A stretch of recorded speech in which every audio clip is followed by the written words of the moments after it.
a palavra ao senhor Francisco, morador do Jacintinho.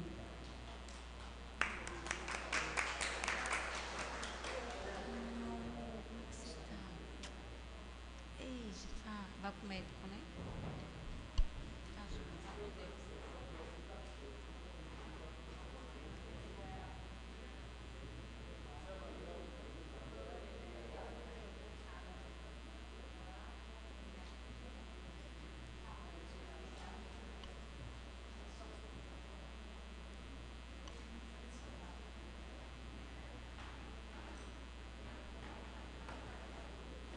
Muito bem, bom dia, né? E eu descobri que não preciso dizer mais nada, porque eu nunca tive a oportunidade de ouvir tantas palavras sábias, inclusive como da última oradora, né? Sobretudo, eu defendo o que ela falou, você tem que modificar o homem lá no seu íntimo, porque polícia e leis não vai modificar tanto, né? Eu queria trazer, assim, uma coisa que eu me lembrei durante as orações, é que uma pessoa certa vez me disse que não se pode punir a falta de educação. Já notaram isso? Uma pessoa grosseira, de mau gosto, né, cria um constrangimento a todo mundo que está em volta, falando palavras chulas, ou de baixo calão, ou assuntos desagradáveis. E como é que você vai punir isso? Né? Eu queria começar contando a história da minha secretária, nossa secretária. Ela está lá em casa, eu acho que há uns 2 meses, e a primeira vez que nós pedimos para ela ir buscar o pão na padaria, e ela está em faculdade, né? Então, felizmente, porque ela tem um senso de ir acima dessas coisas, né? Ela foi comprar o pão e voltou, mas não disse nada. Mas na hora da refeição, eu perguntei a ela, não teve nada aconteceu na sua viagem? Ela disse, aconteceu sim. Quando eu ia passando naquela rua de lá, tinha uns rapazes, né, e dirigiram, eu não quis nem dizer o que foi.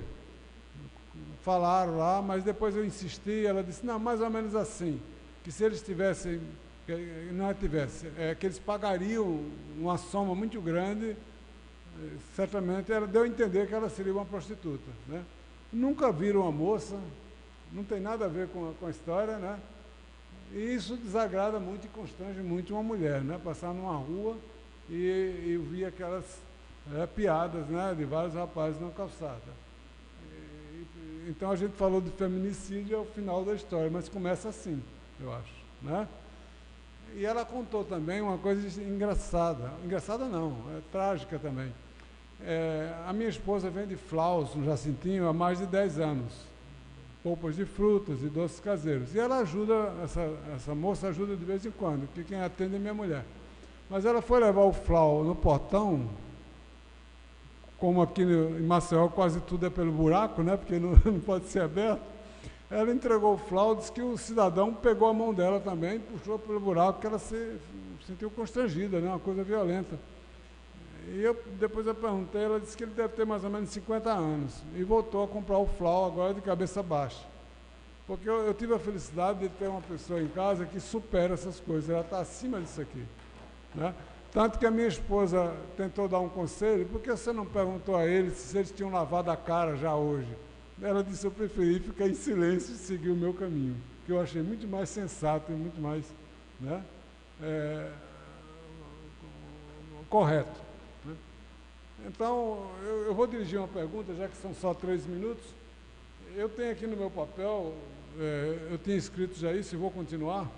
Eu estou andando pelas profissões e coloquei a profissão do advogado.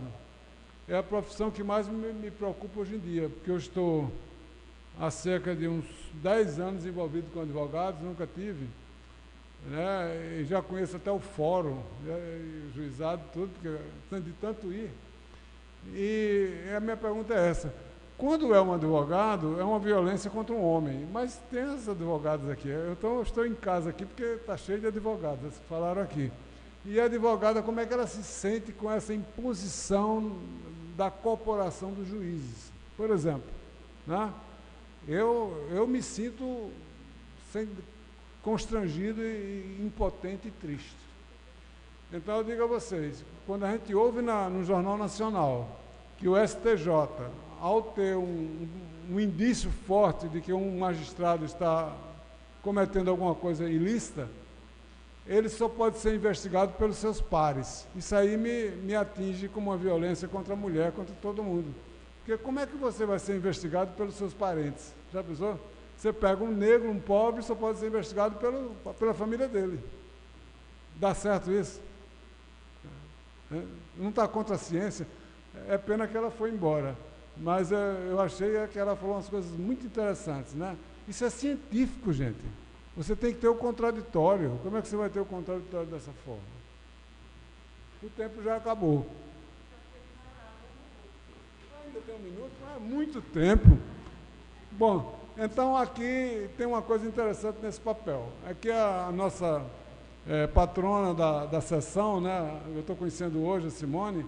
Ela começou, eu vi que ela falou a palavra Deus. Não me passou desapercebido isso. Eu falei com a senhora ali, que é sua amiga, e ela disse que era católica. Eu pensei que todo mundo fosse evangélico aqui, né? Porque os católicos agora são muito poucos, né? Eu sou católico, entendeu? Mas eu acho que o evangelho é nosso, né? Tanto faz ser evangélico como ser católico. Depende da maneira que vê o evangelho, né? Bom, então esse papel, você veja que eu coloquei o evangelho.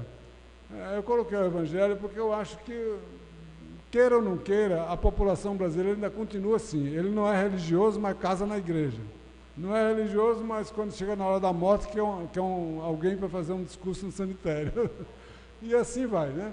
Quer dizer, então eu aproveitei essa cultura brasileira e coloquei uma coisa muito factível aqui, né? Quer dizer, eu fui numa missa terça-feira, na comunidade, na rua, e o padre fez um sermão sobre esse Mateus aqui que está no início, capítulo 19, 16, 26, quase que acomodando as pessoas a serem pobres, que aí ganha o reino dos céus, né?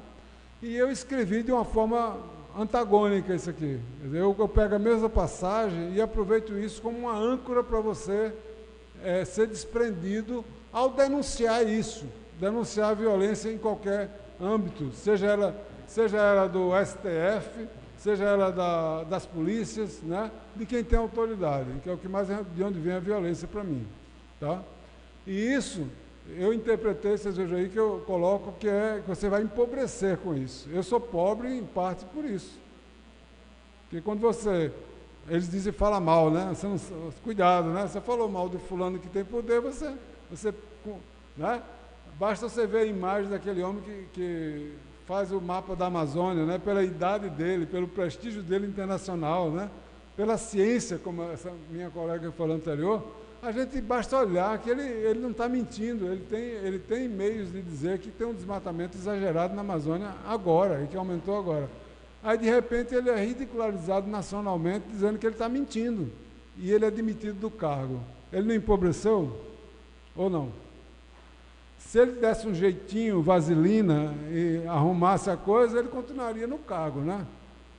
Eu estou dando esse exemplo agora, né? Bom, então eu tenho essa pergunta para as paletistas, né? Como é que elas se sentem como advogadas? Porque eu me sinto impossível de ser um advogado se eu me formasse. Eu sou engenheiro, mas eu também não consegui realizar a minha profissão. E a gente vê isso hoje claramente. A Odebrecht dizer, eu tinha que dar esse dinheiro para a milícia. Como é que eu entrava na favela para fazer a obra? Como é que eu fazia a obra em tal lugar se eu não desse o dinheiro ao tráfico? E assim por diante. E a última coisa que eu quero dizer é o seguinte, existem meios, né? Isso aqui eu estou tentando provocar, mas existem meios assim, vocês ouvem falar no crime organizado, isso é muito importante, gente. O crime é organizado. E, se não me engano, se eu falhar aqui, vocês corrijam, mas eu ouvi de memória que o crime organizado deve ter um poder econômico da ordem de 5% do PIB, que isso é mais do que a agricultura brasileira, que é forte. Quer dizer, é um poder muito grande, não é? Né? Agora, vocês que são evangélicos, Cristo não disse que as trevas são mais espertas do que os filhos da luz? É ou não é? Então, eles estão muito bem organizados, infiltrados em todos os poderes, né? E nós? Agora encerrou. Então, e nós, né? Quer dizer, eu vou dar algumas, eu vou colocar sugestões que não está aqui, uma delas é o planejamento familiar. Eu não aceito que vocês falaram coisas maravilhosas e não toquem no planejamento familiar. Quer dizer, eu vi as oradoras aqui falar, ela tinha 13 filhos, os filhos, e não comenta isso aí, se há essa pergunta que eu tenho, 2 perguntas, advogada e planejamento familiar. A outra coisa para as vereadoras é porque elas não tentam colocar uma tribuna livre em Maceió. Eu digo isso que é mais um ponto para que as pessoas injustiçadas possam vir, como eu vim hoje aqui, porque uma das coisas que eu olhei no auditório aqui foi quantas pessoas independentes estariam aqui. Por isso que eu fui entrevistar a Natasha, né? Porque eu me considero, pode investigar a minha vida, que eu não ganhei um tostão para vir aqui, nem ninguém me mandou. Então a gente deve se pautar por isso, procurar pessoas da sociedade que possa fazer uma união de pessoas independentes e críticas, como vocês querem que as mulheres sejam. Então, existe na Constituição a possibilidade de você criar uma tribuna livre em qualquer Câmara de Vereador. Eu sonharia com uma Câmara em cada município, nos 102 municípios do estado de Alagoas, uma tribuna livre. Agora, não preciso falar mais aqui, que já encerrou o tempo, mas vocês peguem a cidade do Recife, se não me engano, tem a tribuna livre. E se quiserem me procurar, eu tenho toda a lei para votar isso aí, né? Então, quer dizer, é simplesmente instituir. Então, qualquer pessoa vem aqui, uma mulher, né, ou um homem também, ou qualquer pessoa, e vocês vão ter a oportunidade de conhecer a população mais de perto. Muito obrigado. Viu? Senhor Francisco, meu parabéns, viu, por você usar a tribuna, né? Um homem aqui usar a tribuna, né, perante essas mulheres, e o senhor está de parabéns, certo? E eu queria aqui conceder a palavra, né, a